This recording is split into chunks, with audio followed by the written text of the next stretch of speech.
a gente vai lembrar, amém? Quem veio ouvir uma palavra de Deus, amém? Eu quero iniciar uma palavra, não sei se vou terminar hoje, mas eu queria muito expressar essa atenção bem simples, igreja. Quero trabalhar em cima de algumas coisas que Deus colocou no meu coração.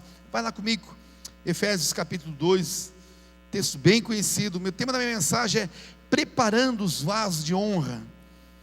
Preparando os vasos de honra.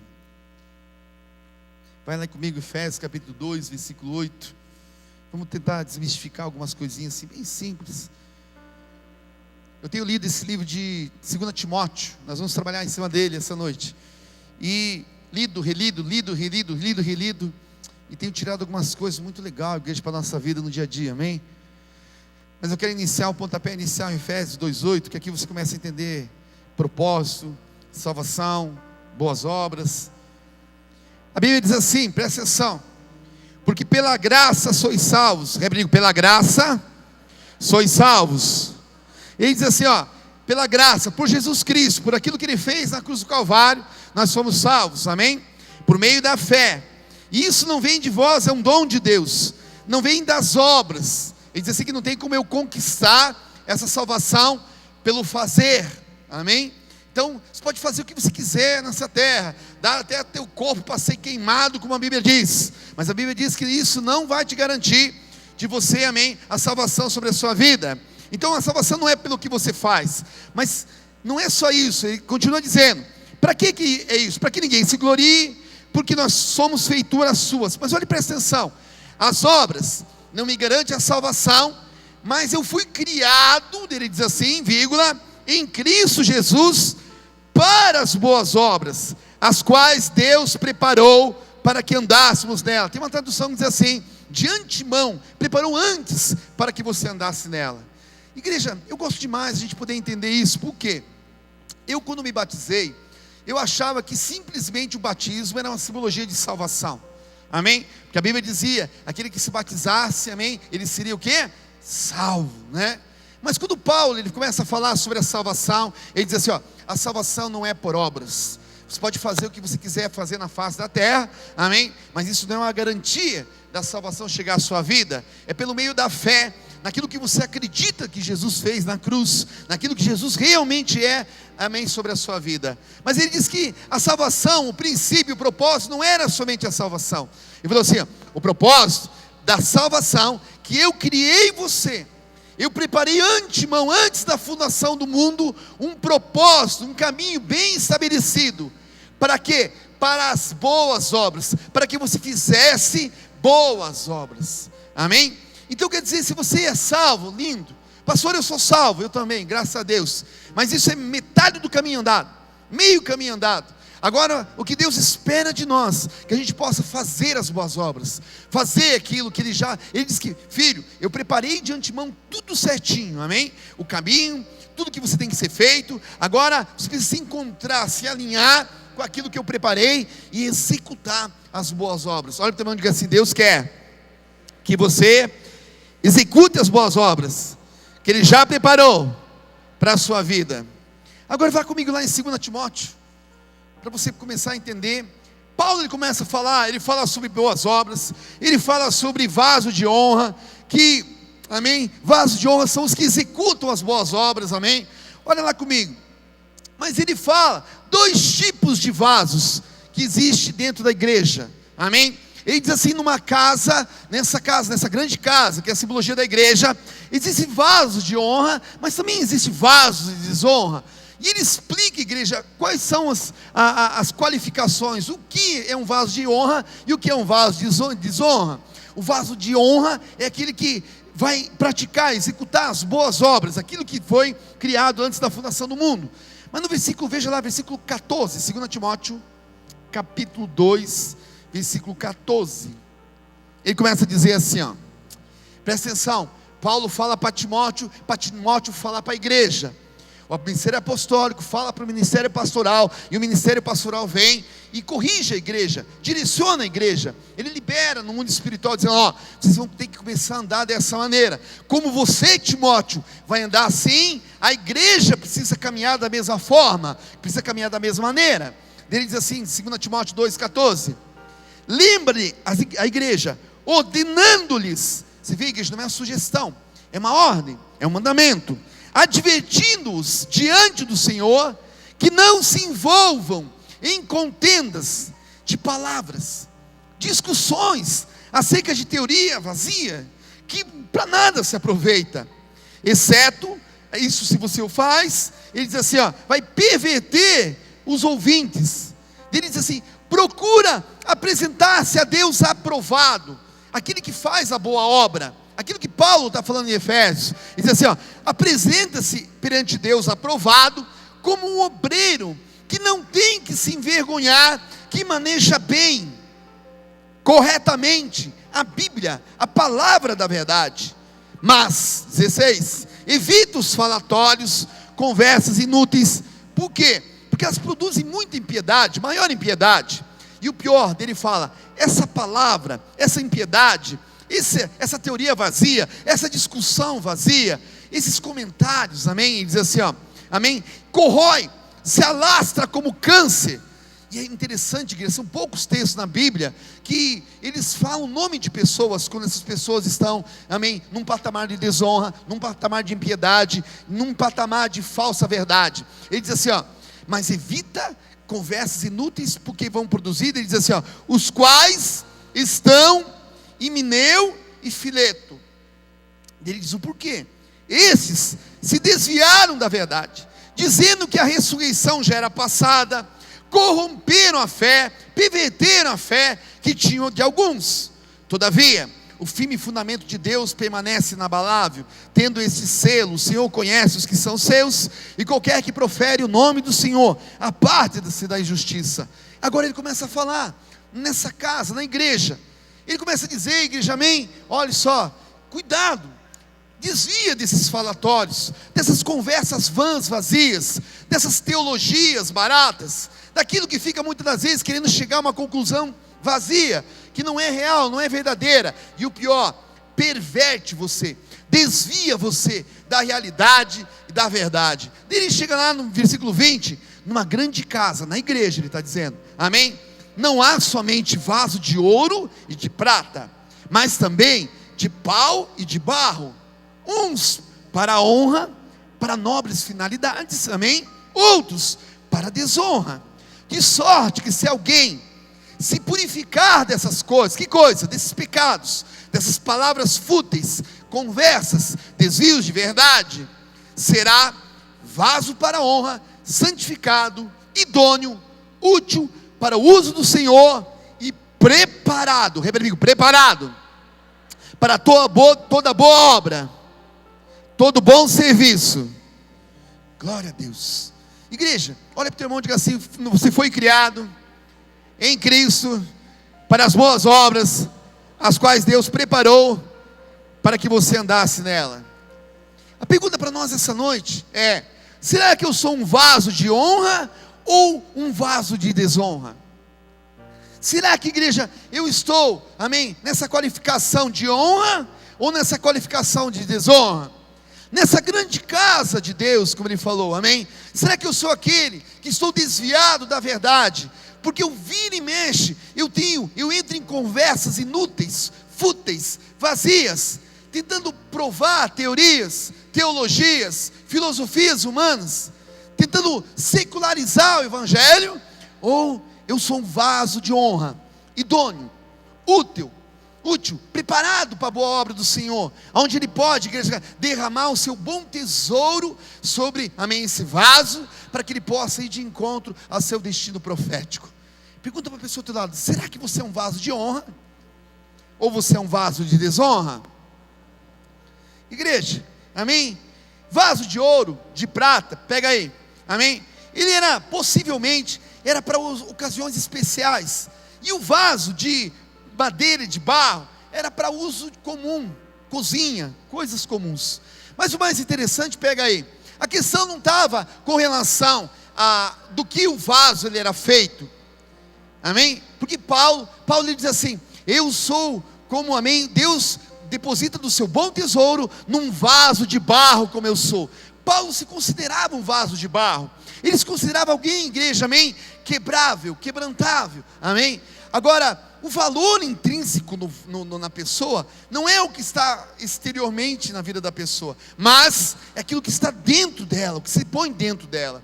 Quando a Bíblia diz vasos de ouro, prata, madeira, de barro, ele está dizendo assim, que tem pessoas que são pastores, líderes, apóstolos, profetas, mestres, amém? Cada um tem uma finalidade dentro do corpo de Cristo, ele estava dizendo, amém? Mas não adianta você ser um vaso, um líder, um pastor, só que a tua atitude é de desonra ao Senhor.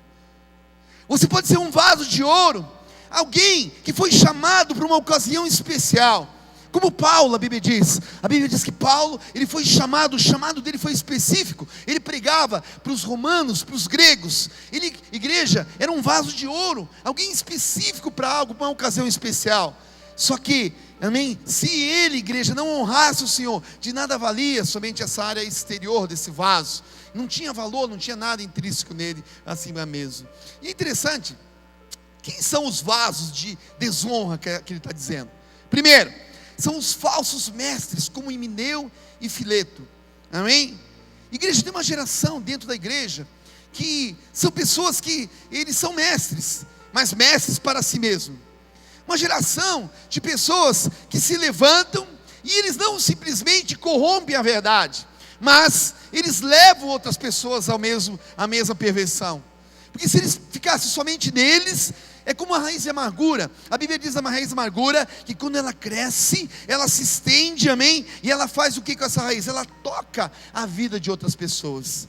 E ele está dizendo que os vasos de desonra são aqueles que se envolvem em contenda de palavras, são aqueles que ficam discutindo teoria vazia, amém? Pervertendo às vezes as pessoas que às vezes nem têm um fundamento, um fundamento bíblico sobre a vida dela. É aquele que, amém, ele olha de uma forma, de uma maneira, ele acha que aquilo ele vai, libera sobre a vida de outro e perverte aquele que está ouvindo, e leva a pessoa também a acreditar naquela coisa que não é real, naquilo que não é verdadeiro. O vaso de desonra, amém, ele corrompe, ele altera a verdade, ele desvia da verdade. Agora veja que interessante, vai lá comigo, 2 Timóteo 4,3, Paulo ele continua falando sobre vaso de desonra. Ele continua falando sobre esses mestres e sobre as pessoas que se juntam a esses mestres. 2 Timóteo 4,3, veja lá comigo. E aqui a gente começa a perceber quem são os vasos de desonra nessa grande casa, na igreja. Repete comigo, mas graças a Deus que a gente pode se purificar essa noite, se arrepender, e Ele nos chama para fazer a boa obra do Senhor, amém? Olha lá comigo, 2 Timóteo 4,3, a Bíblia diz assim: virá o tempo, esse tempo é hoje, igreja, em que não vão suportar a sã doutrina. Repete, não vai suportar a sã doutrina. Você sabe por que nós não suportamos a sã doutrina? Porque muitas das vezes nós não queremos, igreja, se submeter à totalidade que o Evangelho de Cristo ele tem, amém, sido liberado sobre nós. E ele diz assim, pelo contrário, uma geração vai sentir coceira nos seus ouvidos, segundo os seus próprios desejos. Olha só, ele vai juntar mestre para si mesmo.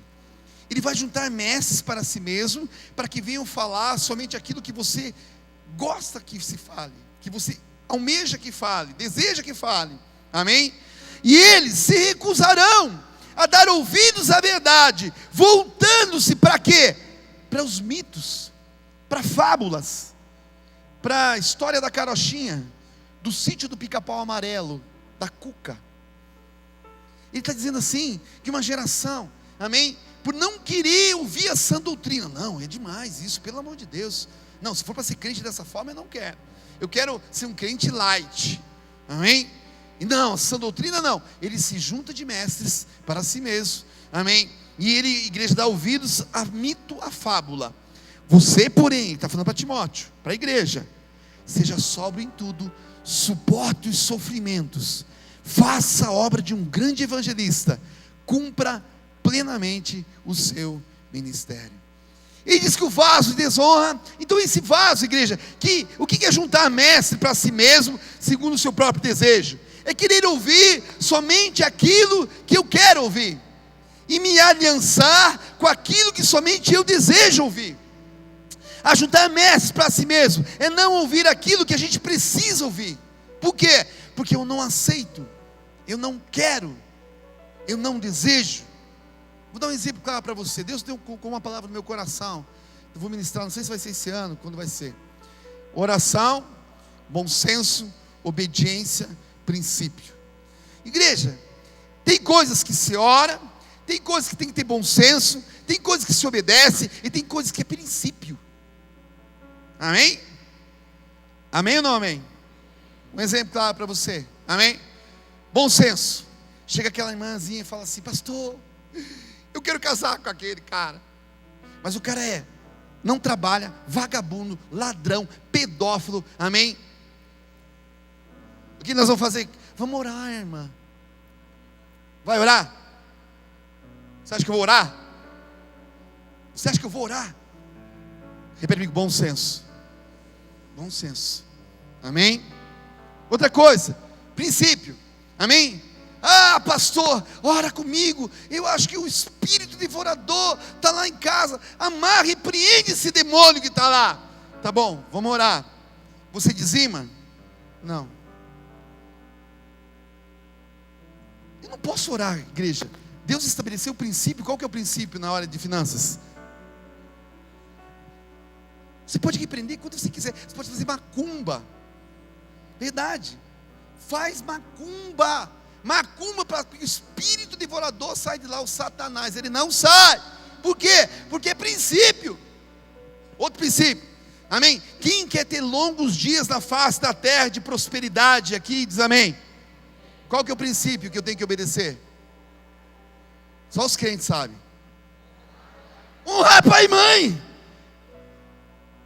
Honrar pai e mãe. Agora lá, ó, pega de novo outra coisa. Aí eu vou orar pelos meus filhos. Em nome de Jesus. Eu quero que ele cresça, que não sei o que, que cumpra os propósitos na vida dele. Satanás não toque, não sei o que. Agora eu pergunto para você: essa oração é válida ou não é válida? É ou não é? Mais ou menos, né? Porque o princípio é se você é pai. O princípio é se você é o provedor do seu filho, o protetor, o sacerdote do lar. Porque Deus primeiro ele olha o princípio, depois você ora. Por isso que tem uma geração que ora demais. Desculpa eu falar assim, mas você está orando demais e não está obedecendo o princípio. Igreja, Deus ele estabeleceu princípios. Amém?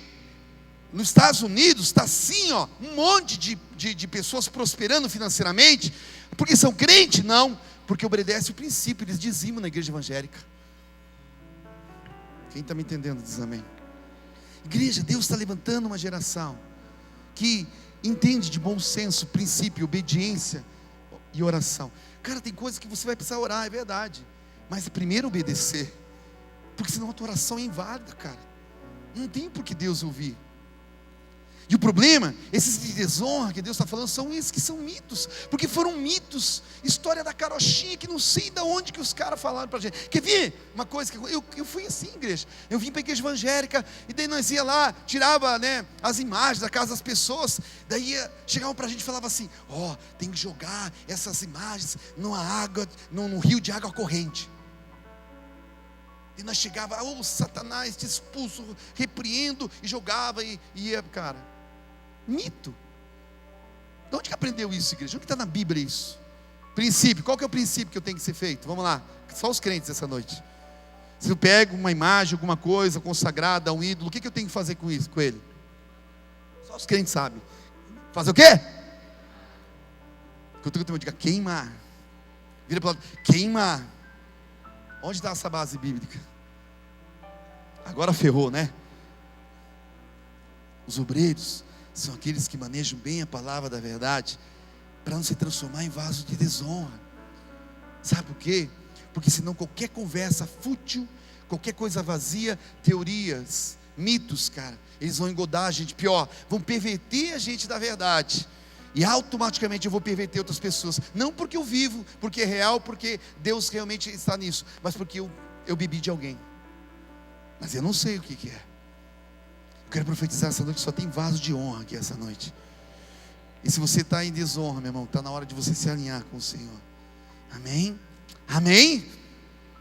Então, o que é juntar mestres para si mesmo, segundo os nossos próprios desejos? É fazer um estilo de vida, de um mito, de uma fábula, igreja, de uma doutrina, de um texto, muitas das vezes fora de contexto. Eu pego um texto, eu sabia, é isso, mas você leu o que o contexto quer dizer? Mas você percebeu exatamente o que ele está, para quem ele está dizendo, se isso é histórico, se isso é profético, amém? E a gente pega, cara, aquelas partes, cara, não é isso, ou escuta de alguém. Cara, eu vou dizer algo para você, assim, muito sério. Você sabe qual que é a maior, eu vejo a dificuldade hoje do evangelho no Brasil, talvez acho que na humanidade, se chama internet. Porque tem muita gente bebendo de muita gente, cara, e você está assim, parecendo um tonto, cara, de tanta ministração que você está escutando. Aquilo que era para ser bênção para a sua vida, tem sido desgraça para a sua vida, cara. Por quê? Porque igreja, foi o que eu falei hoje, amém? Os caras chegam para mim, pastor, o senhor é de direita ou de esquerda? Eu te dou um direito no meio da boca já, você vai ver. O senhor é calvinista ou o senhor é arminista? O senhor cara, eu sou dos céus, cara, sou cidadão dos céus. E daí a gente fica discutindo, igreja, e pega pedaços de coisas, amém? De pessoas que não é que não sejam de Deus, igreja. Igreja, eu assisto, leio coisas de pastores presbiterianos, batista, pentecostal. Cara, não tenho problema nenhum. Mas Paulo, ele falou uma coisa bem certa. Ele falou assim: retenha aquilo que é bom. Não faça disso uma doutrina. Não faça a experiência da sua vida uma doutrina. Para aquilo que deu certo para mim, para você pode não dar. Por quê? Porque nós somos seres diferentes, igreja. E daí a gente fica escutando um monte de coisa. A gente fica que nem uma barata tonta, cara. Daí a palavra vem, Deus libera algo, cara, amém, para a igreja local. E a gente não consegue perceber o que o Senhor está falando. Por quê? Eu fico correndo para lá e para cá. E eu quero dizer assim para você: Deus tem uma revelação específica, especial para cada igreja local, como Ele tem para o tabernáculo. E o pior, se você é membro e não se ajusta a isso, você, cara, vai ficar sendo um vaso de desonra. Você vai entrar em conversas fúteis, vazias, em coisas que não vai nos levar a nada. É como às vezes pessoas chegam para mim: pastor, mas os dinossauros existiram ou não existiram? Daí eu falo para ela: o que isso vai, amém, influenciar na salvação da sua alma? Nada. Então eu não vou dizer para você. Igreja, essa igreja é uma igreja madura. Só os maduros sabem o que eu estou falando. Nós já passou tudo isso, cara. Amém? Eu já estou salvo. Quem é salvo com certeza diz amém. Viu? Uns já ficaram já. Se Jesus voltasse, foi para os quintos. Desculpe. Meu irmão, vamos avançar no reino de Deus. O reino precisa se avançar. Mas Himeneu e Fileto existe dentro da igreja. Porque ele está dizendo, amém, não seja um vaso de desonra. Por quê? Porque se você continuar, amém, não, mas por que isso, por que assim, por que assado? Cara, essas discussões, sabe o que vai nos levar? A desviar da verdade, a perverter a verdade. E o Espírito Santo, cara, precisa, cara, está muito rápido o que Ele quer fazer sobre a face da terra. Ele está levantando uma geração de vasos de honra, preparados, idôneos, úteis para o ministério. Só que Ele não consegue usar algumas pessoas. Por quê? Porque elas ainda estão desviadas do propósito.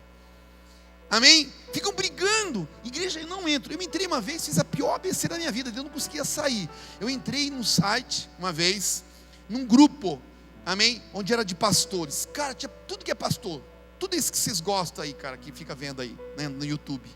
Eu fiz a maior besteira da minha vida. Eu fui minado, cara.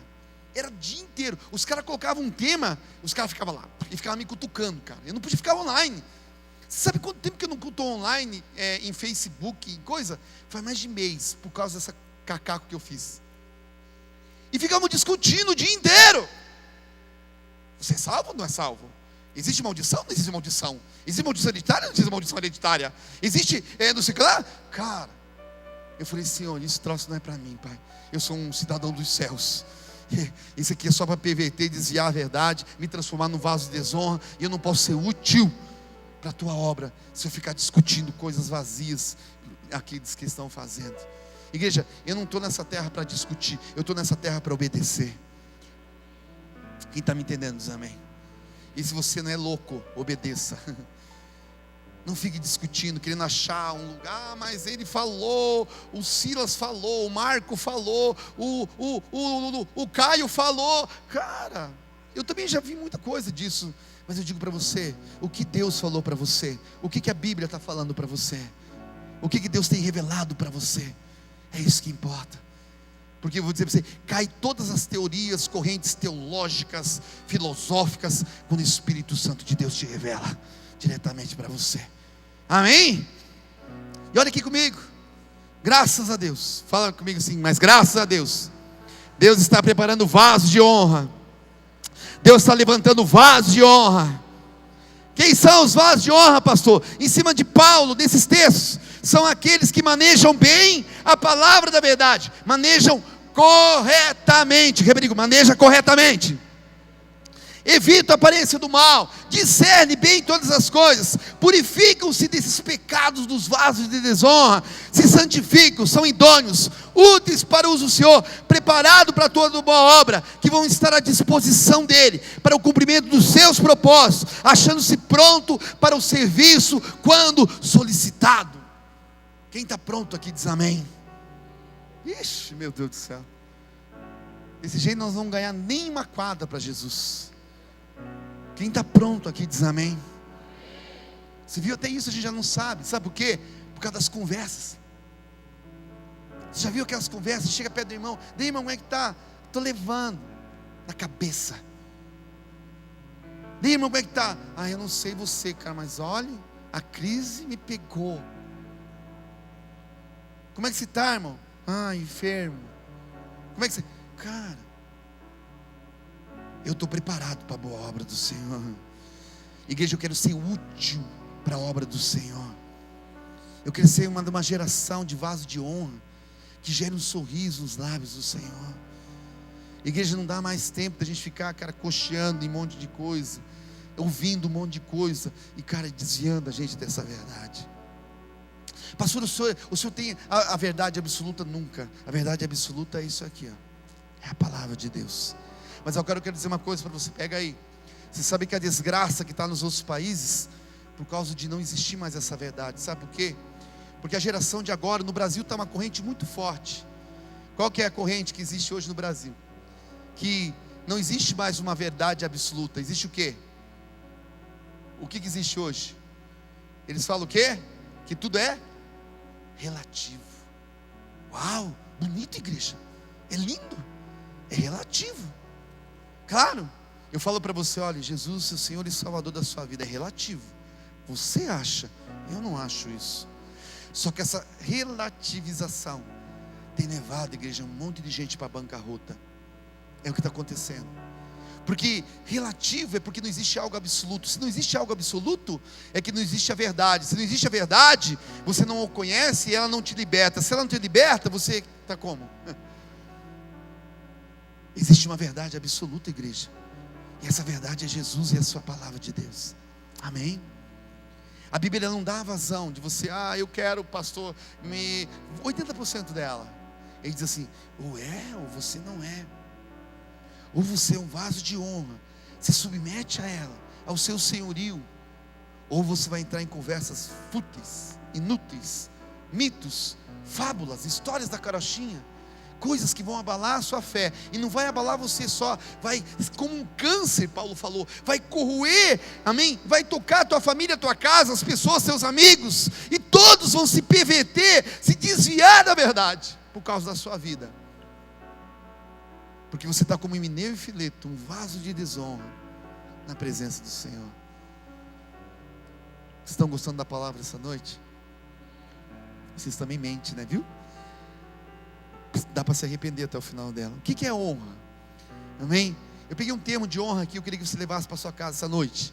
É o desejo de recompensar alguém pela diferença que essa pessoa ou algo faz em sua vida.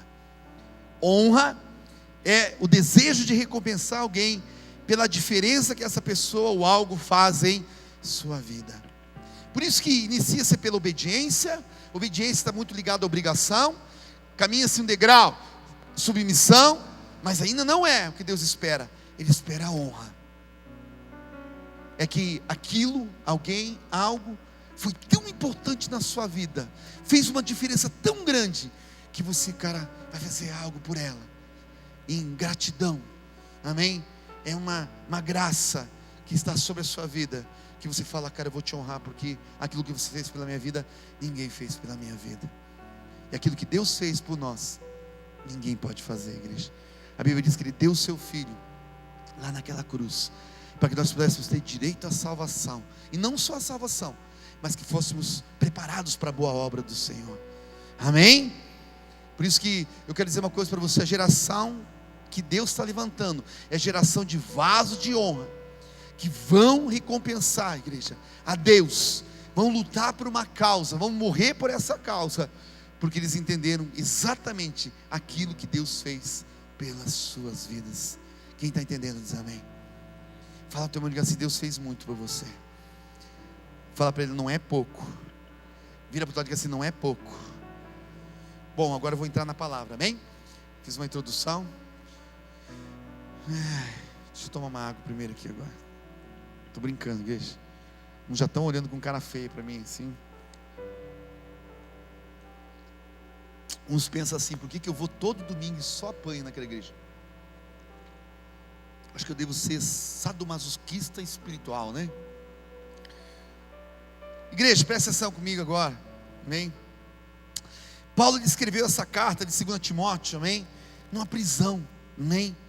Paulo estava pressentindo a sua morte. 2 Timóteo 4,6 diz assim, só note aí, porque eu já estou sendo oferecido por aspersão de sacrifício, e o tempo da minha partida está próximo. Essa carta, ela era de vital importância, amém? Por quê? Porque ela era um tratado deixado para a liderança da igreja, amém? E Paulo, sabe que estava terminando a sua carreira, e ele tinha, igreja, precisava deixar passar o bastão, o legado, amém? Para alguém. Paulo tinha mais ou menos uns 60 anos na época, Timóteo tinha uns 30, 35 anos, e Timóteo andou 15 anos com Paulo. Paulo, ele era seu pai na fé. Daí Paulo está para morrer, e ele precisa passar essa continuidade, esse legado, como nós precisamos também fazer, e ele escolhe a igreja de Timóteo, amém? Para passar esse legado. O que é legado? Esses dias atrás eu vi uma discussão sobre isso. Legado não é herança. Repete, digo, legado não é herança. Herança é quando você deixa algo para alguém. Agora presta atenção, legado é quando você imprime algo em alguém, é quando você deixa uma marca em alguém. Igreja, Deus chamou eu e você para sermos vasos de honra, para imprimir, deixar uma marca numa geração.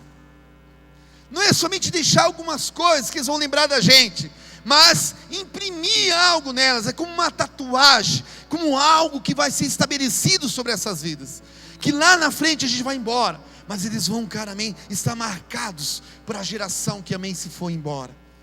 E Paulo, ele vem e escolhe quem? Escolhe Timóteo.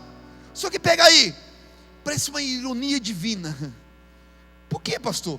Porque Timóteo, ele não tinha nenhuma qualificação necessária para receber o legado de Paulo.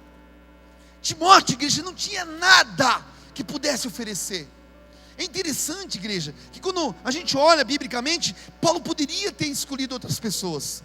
Como, pastor? Nós tínhamos Lucas.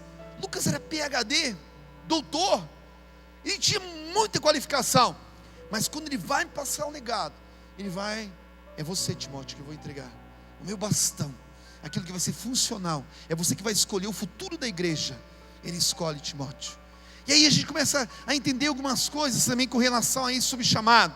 Olha que Timóteo, o que Timóteo era? Primeiro, Timóteo, ele era introvertido, ele era, igreja, tímido. Paulo, ele chega a mandar uma carta para os irmãos, dizendo assim, prepare um ambiente propício para que Timóteo possa pregar. Por quê? Porque Timóteo era tímido. Pergunta ao teu irmão, será que você não é tímido? Vira para o lado assim, será que você também não é tímido? Fala para o teu irmão, diga assim, Deus tem um propósito para os tímidos. Amém? Outra coisa, Timóteo, ele era medroso.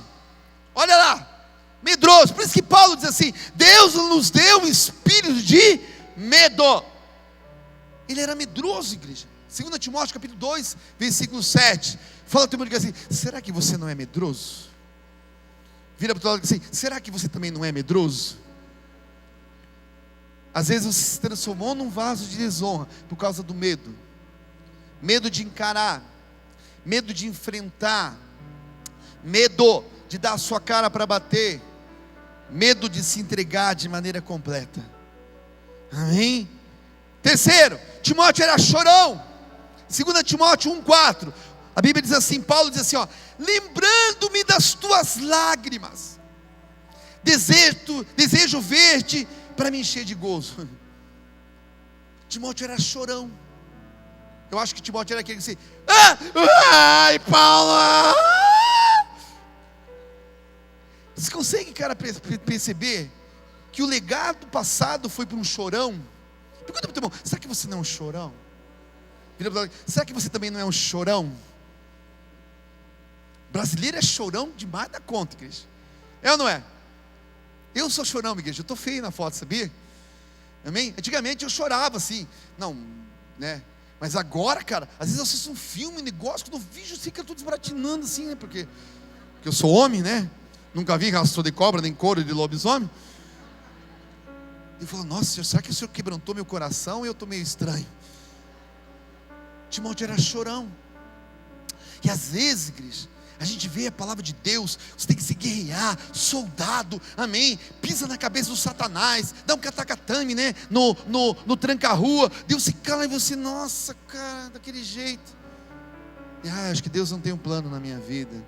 E quando você, igreja, não entende o seu chamado, você se transforma, igreja, de maneira emocional, totalmente fora do propósito de Deus. Quando Deus chamou Timóteo, igreja, era da maneira como ele estava: tímido, medroso, chorão, amém? E pior, quarto, enfermo. Olha comigo lá, 1 Timóteo 5,23, a Bíblia diz assim, pega aí: não beba mais água só, Timóteo, mas usa de um pouco de vinho, por causa do teu estômago, mas não só do estômago, olha lá, e das tuas frequentes enfermidades. Pergunta para o teu irmão: será que você não está enfermo? Vira para o outro lado e diz: será que você não vive enfermo? Vive doente? Agora fala para ele assim: mas isso não é desculpa para que você se transforme num vaso de honra e se cumpra o propósito de Deus na sua vida. Só teve um amém. E vocês só falaram porque eu falei. Você consegue entender que o futuro da igreja foi passado por um homem medroso, chorão, tímido, enfermo? E foi liberado algo sobre a vida dele, igreja. Agora veja comigo, pior, mas ele era muito novo. Muito novo. Os bispos naquela época, igreja, eles mais ou menos tinham 60 anos. Timóteo tinha 30 anos, quando foi passado o legado sobre a vida dele. Foi marcado a vida dele, para que ele pudesse decidir o futuro da igreja. Talvez você está aqui essa noite dizendo: mas eu sou muito novo, pastor. Eu quero dizer para você, que todos na Bíblia que foram usados por Deus, verdadeiramente, os grandes reis, eles todos foram usados na sua mocidade. Deus sempre usou gente nova. Pode olhar, veja a vida de Jeremias, veja a vida de Davi. Sabe por quê? Porque o jovem, vós sois fortes, porque já vencestes o maligno. Pastor, então eu estou dentro da água, porque eu já sou velho. Ferrou, né? Eu sei o que você está pensando. Mas jovem, é aqui, não é aqui. Porque a Bíblia diz assim, que ainda que esse corpo, Paulo falou, esteja totalmente corrompido, o meu espírito vai estar vivo perante o Senhor. Igreja, que eu estou dizendo a verdade, eu falo para Deus, eu quero chegar nos meus, se for para chegar nessa idade, 90, 100, como um médico falou para mim que eu ia chegar. Eu falei: o senhor tem certeza disso? Pastor, certeza, tu vai viver até uns 100 anos mais ou menos. Eu falei: cara, você tem certeza disso? Eu falei: mas eu quero chegar 100 anos firme, igreja. 100 anos, cara, tendo, cara, uma palavra para dar para a igreja. Amém? Porque, cara, eu não quero, cara, amém. Se for para me chegar, cara, começar com aquela coisa arada toda, ai meu Deus do céu, estou morrendo, cara, eu estou fora, cara, porque eu sou jovem ainda. Eu venho em todos os cultos de sábado porque eu sou jovem. Só quem não é jovem não vem no culto de sábado. Só no Tabernáculo Davi o pastor vem no culto de jovens. Você vai em qualquer igreja aí, cara, duvido que o pastor vá no sábado na igreja. A gente vai, vem. Sabe por que eu venho, igreja? Porque não adianta eu somente pregar para os jovens. Eu quero mostrar para os jovens que eu estou junto com eles nessa. Você quer fazer uma diferença na vida do seu filho? Participe da vida do seu filho. E não fique só mandando ele ir. Vai junto com ele. Verdadeira liderança não diz faça. Liderança diz façamos. Assim nós vamos marcar, imprimir um legado nas próximas gerações. Amém? Amém? Eu sei que você não gostou, né? Mas não tem problema. Igreja, por que Deus não escolheu Lucas? Poderia, mas não o fez. Por que Deus escolheu Timóteo? Por quê? Porque Ele ainda pega as coisas que não são, para confundir as que são. Deus pega as coisas pequenas, para confundir as grandes, igreja. Ele não vai usar os grandes, Ele vai usar os pequenos. Ele não vai usar aqueles que são, Ele vai usar aqueles que não são, porque eles são trabalháveis. Paulo diz assim em 1 Coríntios 1:27: Deus escolheu as coisas loucas desse mundo. Eu quero dizer para você, Deus só escolhe louco. Deus só escolhe os muito loucos, cara. Se você é muito certinho, saia disso, entre nessa loucura santa. Ele está dizendo, Deus escolheu as coisas loucas desse mundo. Para quê, pastor? Para confundir as sábias. Ele escolheu as coisas fracas desse mundo, escolheu Timóteo para confundir os fortes.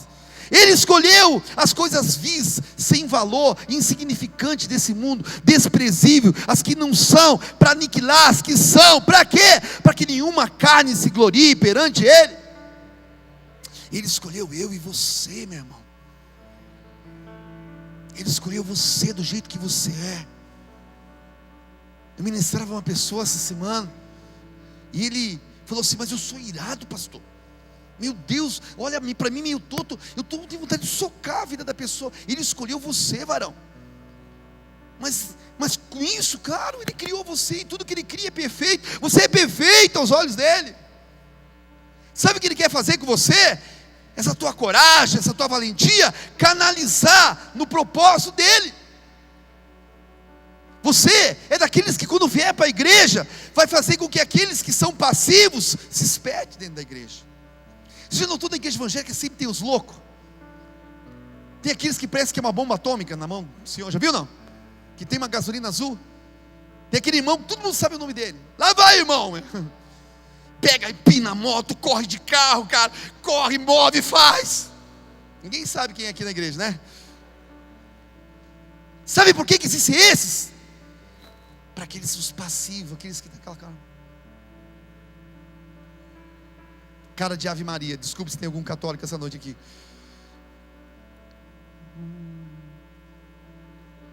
Ele confunde os sábios, cara. E chega o teólogo, né, cara? Mas com que base bíblica o pastor está pregando essa noite? Cara, Ele escolheu eu, igreja. Insignificante, vil. Não tinha valor nenhum, cara. Um cara lá na rua que brincava com outros, que eu olhava para eles, todo mundo, cara, eu via futuro neles e não via em mim. Mas ele olhou e falou, é você, Zé. Eu falei, Zé, até o Zé, até nome, eu tenho meio nome desprezível. O Zé, o filho da Maria. E aí? E eu, cara, eu lembro, igreja. E eu era tão insignificante, até para brigar, eu não tinha medo, igreja. Eu tinha medo de me machucar, porque eu era muito, cara. Até hoje, igreja, que eu, né? Mas eu era muito fraco, cara. Nós jogávamos bete-homem, uma vez eu levei uma bolada de bete-homem, cara, fiquei uma semana, igreja, sem brincadeira. Foi nas costelas, eu não conseguia tomar água, eu tomava assim. Cara, um dia nós brigamos, lembro até hoje, num lugar, e aquela época, hoje em dia é cadeira de plástico, naquela época era cadeira de ferro, cara, não sei, é coisa do satanás aquilo, né, cara, que brigava no lugar, aí o cara podia matar o outro, o cara jogou uma cadeira assim, bateu, pegou só de relâmpago, cara, fiquei quase um mês, cara, mal, e daí, Deus olha e fala: é o Zé, o filho da Maria, vai ser o pastor da igreja, cara. E eu, maluqueiro, maconheiro, mulherengo, jaguar, safado. Cara, quando eu vim para a igreja, Deus veio com uma palavra profética no primeiro dia para mim. Nossa, cara. E eu falei assim: meu Deus, o que isso aqui está acontecendo? Mas não pode ser eu, cara. Tem tanta gente boa. Eu lembro da primeira vez que eu trouxe uma mensagem, porque na igreja que eu era, eu tinha que pregar para lá e para cá, porque ficava um monte de pastor atrás da gente, olhando a bunda da gente. Era verdade. E daí, cara, eu pregava assim, igreja. Porque não sei o que lá. Porque se eles porque estava certo o troço, né, cara? Cara, a coisa mais ridícula do mundo, cara. E daí, para ser aceito pelos pastores, porque a pastora gostava muito de mim, ela dava para mim a mensagem, falava para ela: a senhora tem certeza? Está cheio de presbítero, pastor, olha, o pastódromo está cheio, eles vão matar eu.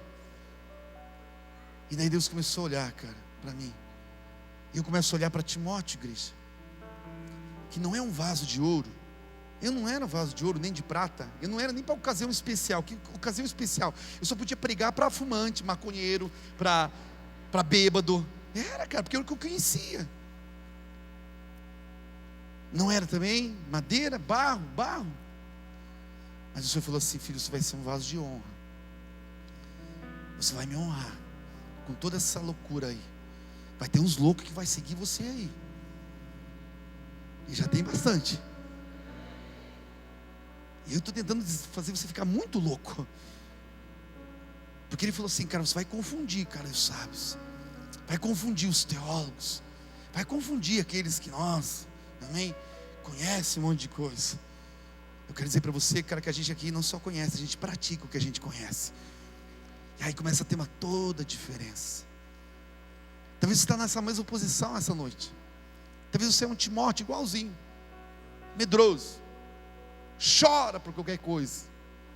Já viu aquelas mulheres que choram por qualquer coisa? Tem umas que você não pode, você fala: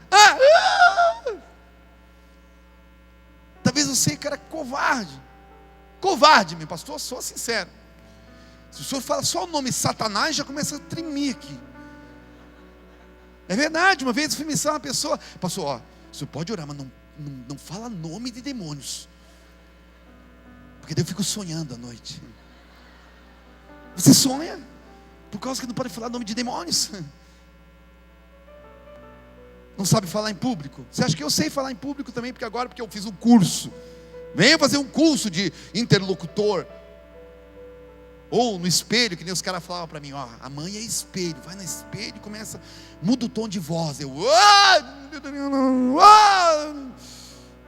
Não deu certo, cara.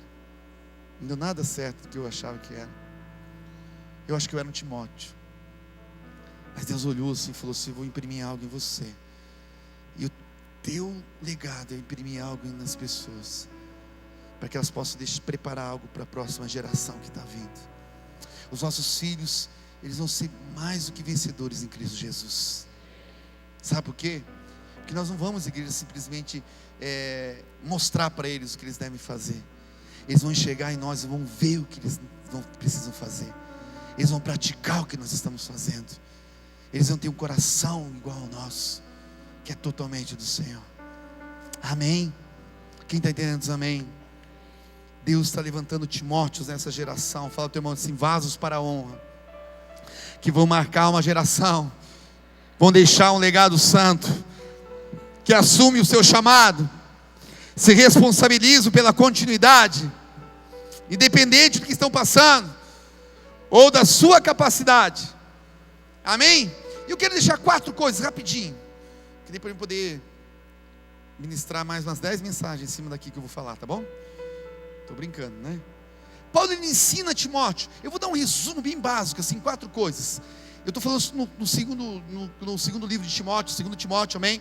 E ele fala como que Timóteo deve proceder em cima desse chamado, para ele se transformar nesse vaso de honra. Eu vou resumir esse livro, amém? Assim, capítulo 1, 2 Timóteo 1, Paulo, ele chega para Timóteo e diz assim, guarda o bom depósito. Repete comigo: guarda o bom depósito.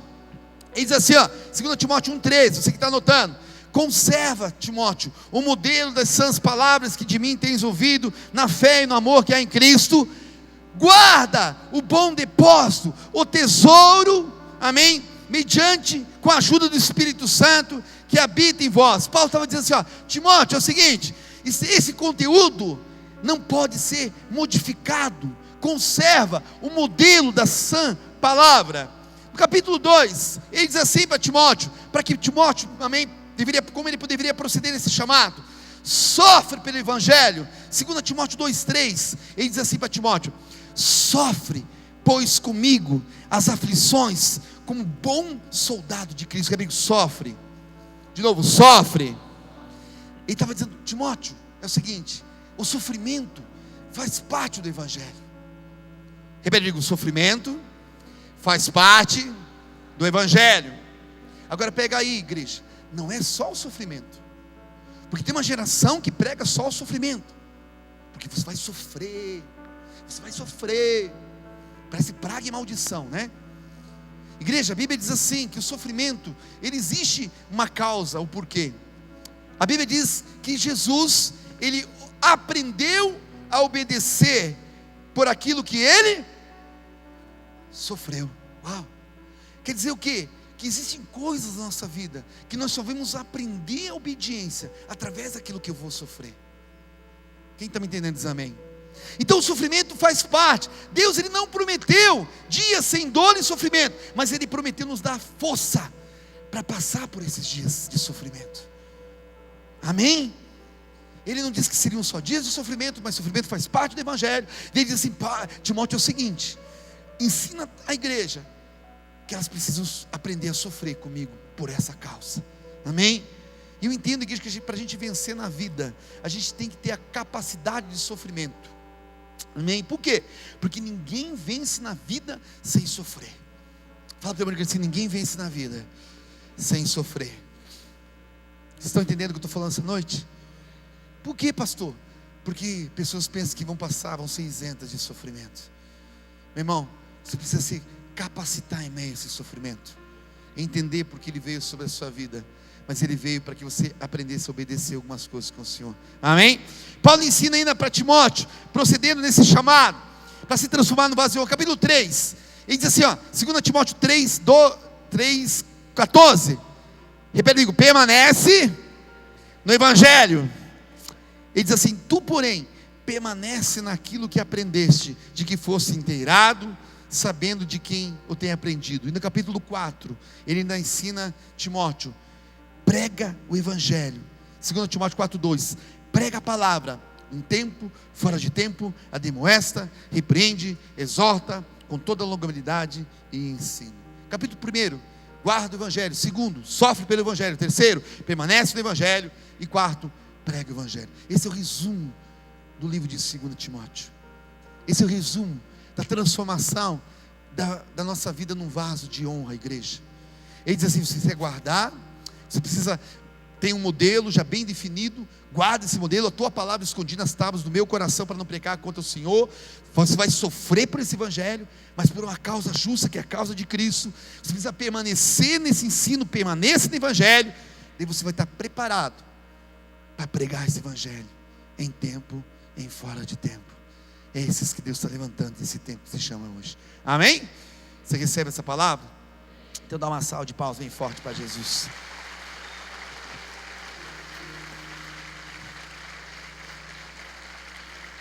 Se coloca de pé um pouquinho. Eu queria orar com você um pouquinho. Eu queria orar com os Timóteos essa noite, amém? Aleluia. Pastor, eu ainda não me envolvi na obra do Senhor, porque eu sou uma pessoa enferma. Eu sou suscetível a enfermidades. Quando chove lá na Argentina, aqui eu já pego uma gripe. Não é desculpa.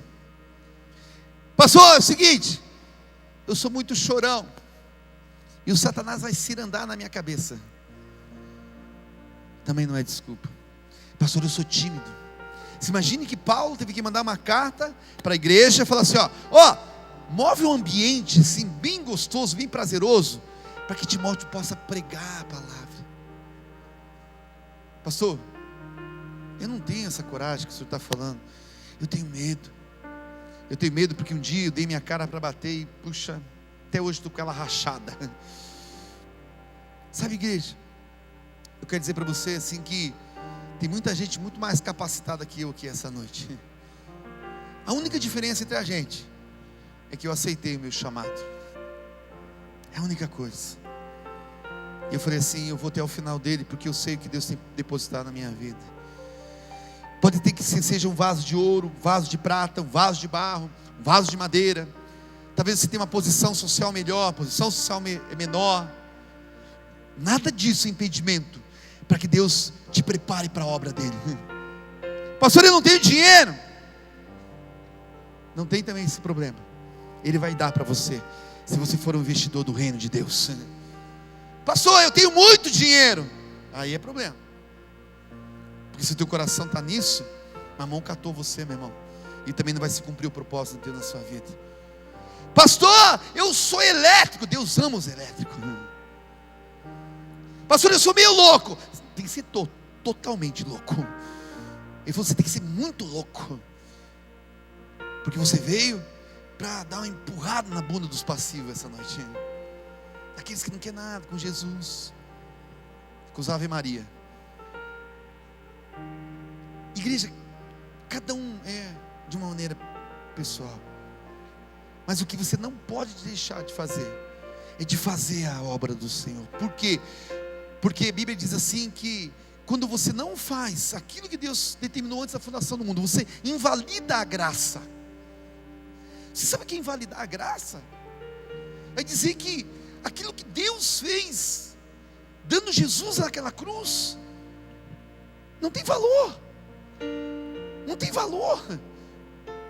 Eu não sei o que aconteceu com a igreja, mas quando você olha os livros mais antigos, cara, eles pregavam só sobre salvação. Jesus vai voltar, Jesus vai voltar. Legal, cara, Jesus vai voltar. Eu sei que Ele vai voltar, mas não é só isso.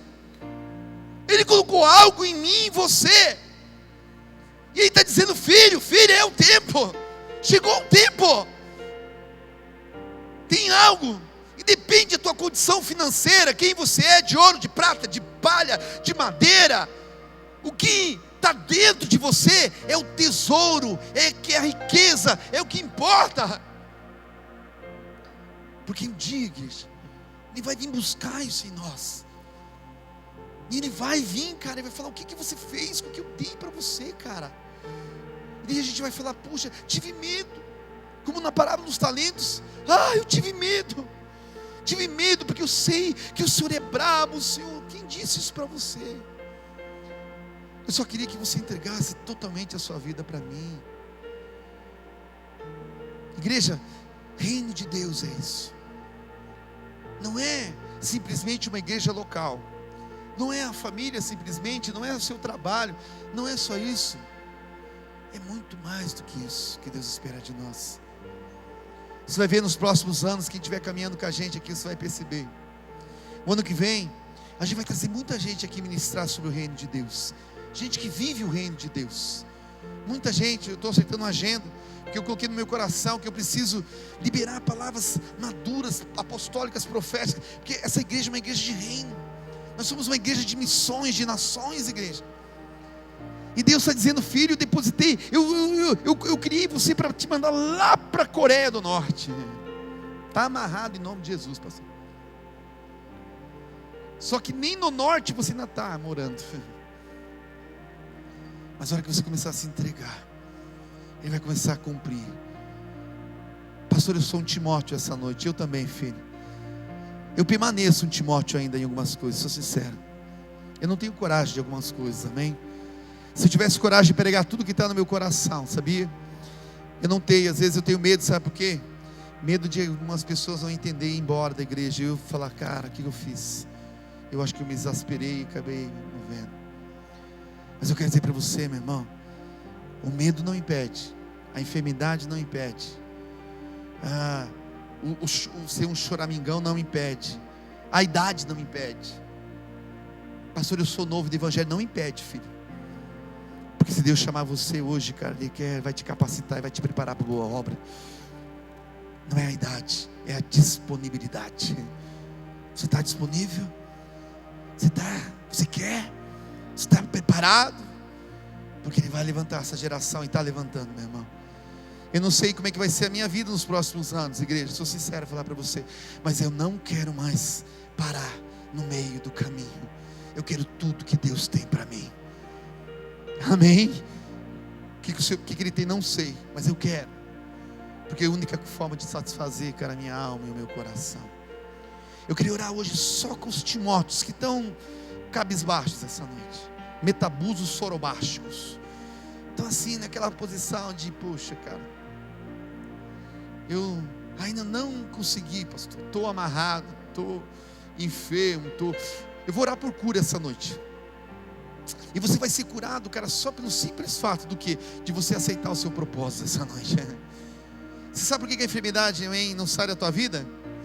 Porque a enfermidade muitas vezes se aloca em vidas que não têm propósito. Porque gente que tem propósito, meu irmão, nem doente fica. Não escutei nem glória a Deus, meu aleluia. Vou falar de novo. Gente que tem propósito, nem doente fica. Por quê? Porque tem propósito. Deus olha do céu e fala: não, vai ficar sãozinho. Você pode até orar: eu quero ficar enfermo, eu quero ficar enfermo, eu quero ficar enfermo. Não fica. Entendeu que é ficar enfermo nem trabalhar, né, seu vagabundo, né? Você nunca fez essa oração? Oração do vagabundo? Eu quero ficar enfermo, quero ficar enfermo. Está enfermo aí agora aí, ó. Você vai sair daqui curado essa noite. Sabe por quê? Porque você está se alinhando ao propósito de Deus. Eu creio que Timóteo falava para Paulo: olha, Paulo, veja só, não dá para fazer a obra de Deus, porque vivo gripado, dor de cabeça, enxaqueca, pressão alta, não posso nem falar para você, Paulo. Nossa, o bastão é seu, Timóteo, está aí o legado da igreja. Eu confio nas suas mãos, mas eu não tenho capacidade. Mas quem disse que eu chamei quem tem capacidade? Eu estou chamando aquele que é vil, eu estou chamando aquele que é insignificante, eu estou chamando aquele que não é, para confundir aquele que é. Eu não sou. Se você não é essa noite, Deus está chamando você essa noite. Se você não tem capacidade, esse é teu chamado. Se você se vê, amém, com o cocô do cavalo do bandido, Deus está chamando você essa noite para a gente orar com você um pouquinho. Ele quer arrancar você, Ele chama você, Ele tira você essa noite dessa condição. E o mais legal, igreja, Ele está imprimindo algo na sua vida essa noite. Ele está marcando você essa noite. Ele está imprimindo algo no seu coração. Ele está te pegando pelas mãos e arrancando você. Ele está tirando você, amém, da tua condição atual, dos teus pensamentos. Ele está dizendo para você: filho, não é o que os outros têm falado para você. Eu tenho um propósito na sua vida.